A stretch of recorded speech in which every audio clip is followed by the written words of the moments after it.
Entonces, vamos con el manejo. Entonces, si se dan cuenta, el manejo se reduce a cómo es el Glasgow. El Glasgow me determina todo. De modo que si tengo un paciente con un Glasgow por debajo o por encima de 8, pues lo más seguro el paciente, primero que nada, no tiene un trauma severo.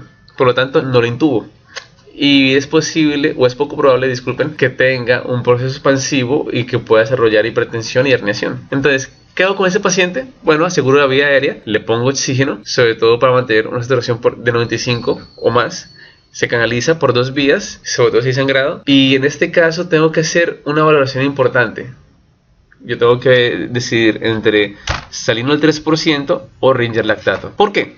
Porque se supone que si tengo un paciente con hipertensión intracraniana, bueno, yo debo reducírselo con solución hipertónica, como hemos hablado. Pero por otro lado, también tienen que saber que un paciente con un sangrado por trauma, yo debería poner una solución lo más parecida al plasma, que es el Ringer lactato. Ahora, tienen que saber que el Ringer lactato no se debe usar en pacientes con lesión cerebral. ¿Por qué? Porque como ustedes vieron hace un ratico, yo debo evitar la hiperglicemia. Y si se pone a revisar, la composición del Ringer lactato muestra que esa solución presenta estrosa. Entonces, obviamente, si yo le pongo Ringer lactato, yo le estoy provocando hiperglicemia y por tanto le estoy induciendo una lesión secundaria. Por lo tanto, si el paciente tiene trauma craneoencefálico, no le doy Ringer lactato, le pongo un salino. ¿Ok? Entonces, a este paciente se debe ventilar cada 8 segundos si el paciente no es capaz de respirar por sí mismo. Y eso es importante porque la frecuencia respiratoria, en este caso, en el acápite de paciente de trauma craneoencefálico, se divide en 2 grandes acápites. Un paciente que está herniado y un paciente que no está herniado. Si el paciente no está herniado, como en este caso, yo sé que tengo que ventilarlo una vez cada 8 segundos. Ahora, si el paciente tiene una lesión cerebral, pues entonces yo tengo que saber que tengo que ventilarlo una vez cada 3 segundos. Entonces, como dice el punto de abajo, tengo que darle prevención de lesión secundaria.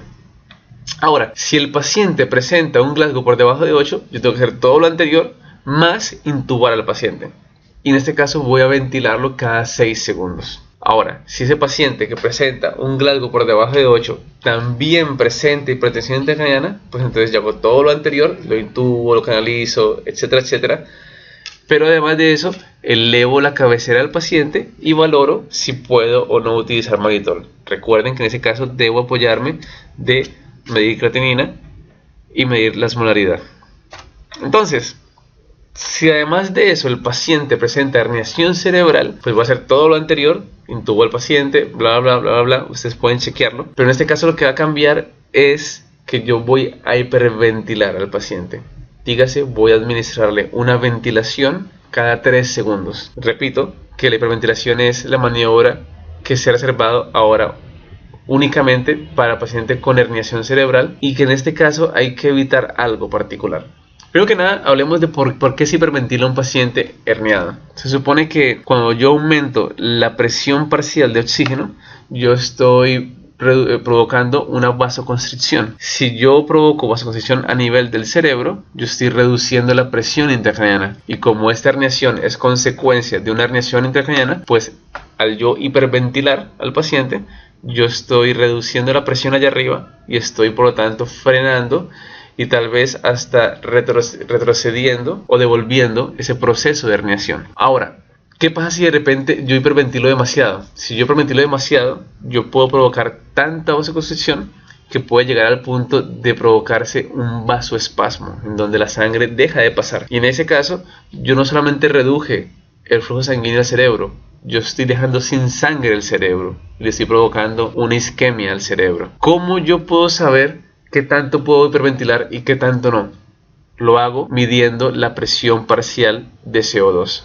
La PCO2. Y en este caso mi objetivo terapéutico va a ser mantener esa PCO2 por encima de 35 milímetros de mercurio. Ustedes saben que la PCO2 tiene como valores normales de 35 a 45 milímetros de mercurio. ¿Qué significa esto? Bueno, muy simple, que si hiperventilo al paciente y le tomo unos gases arteriales y me encuentro que la PCO2 está por debajo de 35, yo tengo que reducir mi hiperventilación. Dígase, tengo que ventilar cada 6 segundos otra vez. Ahora, si la PCO2 está por encima de 35, yo puedo mantener mi hiperventilación sin ningún problema. ¿Ok? Entonces, aunque ya lo he dicho, lo voy a decir de nuevo, actualmente la hiperventilación se reserva exclusivamente para el manejo de la herniación cerebral. ¿ok?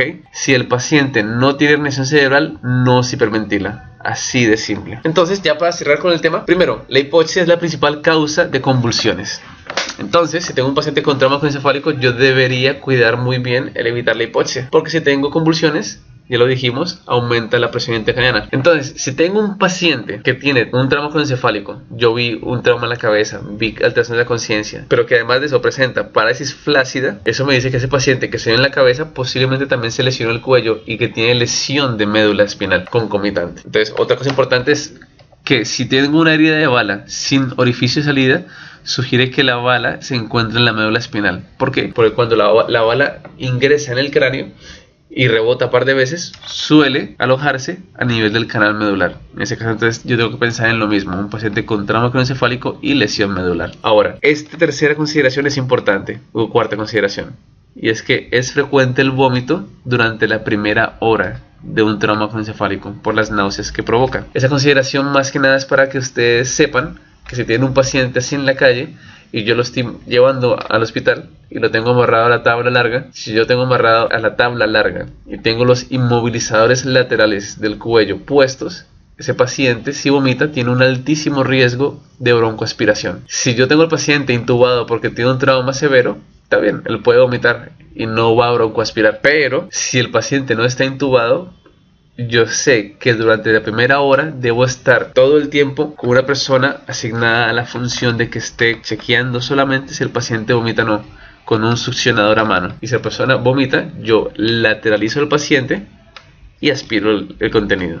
Entonces, por otro lado, la herida de cuello cabelludo en niños puede llevar a shock hipovolémico. ¿Por qué? Porque todos sabemos que una herida de cuello cabelludo sangra muchísimo. Y si tengo un niño que maneja poca volemia, voilà, puede presentar shock hipovolémico. Por otro lado, la hipotensión en el trauma craneoencefálica sugiere shock. Dígase, si yo tengo un paciente con trauma craneoencefálico y que tiene una alteración de la conciencia importante y que tiene además, qué sé yo, una anisocoria y que además de eso presenta una presión baja, una hipotensión, aquí hay un maco, porque si el paciente tiene datos de herniación y alteración de la conciencia y un Glasgow bajo, pues debería acompañarse de hipertensión con bradicardia. Pues si además de eso presenta, o si en lugar de eso presenta hipotensión, ok, posiblemente esa persona que presenta un trauma en la cabeza también tiene una lesión sangrante en otra parte del cuerpo. Entonces, sepa una cosa, y es que en pacientes con agitación psicomotora debe considerarse la sedación. ¿Por qué? Bueno, para evitar que se lesione el cuello y demás. Y por último, se prefieren que todos los que no sean barbitúricos de los sedantes se utilicen, ya que esos son los únicos que bajan la TA. Entonces, si tengo un paciente que está agitado, voy a usar sedación con cualquiera que no sea fenobarbital ni tiopental sódico. ¿Por qué? Porque eso me baja la presión arterial y yo no quiero que mi sistólica caiga por debajo de los 120 mm de mercurio. Entonces, en resumen, muchachos, tengo un paciente con trauma encefálico, ¿qué voy a hacer? Clasifico el trauma, le pongo apellido. Tengo que saber si es leve, moderado o severo. Después descarto si tiene protección intracraniana, descarto si hay herniación. Tomo medidas para prevenir lesión secundaria. Elijo muy bien la solución, saber si es salino o si es Latin Ringer. Y sobre todo, dirigirme a un centro que tenga un tomógrafo decente.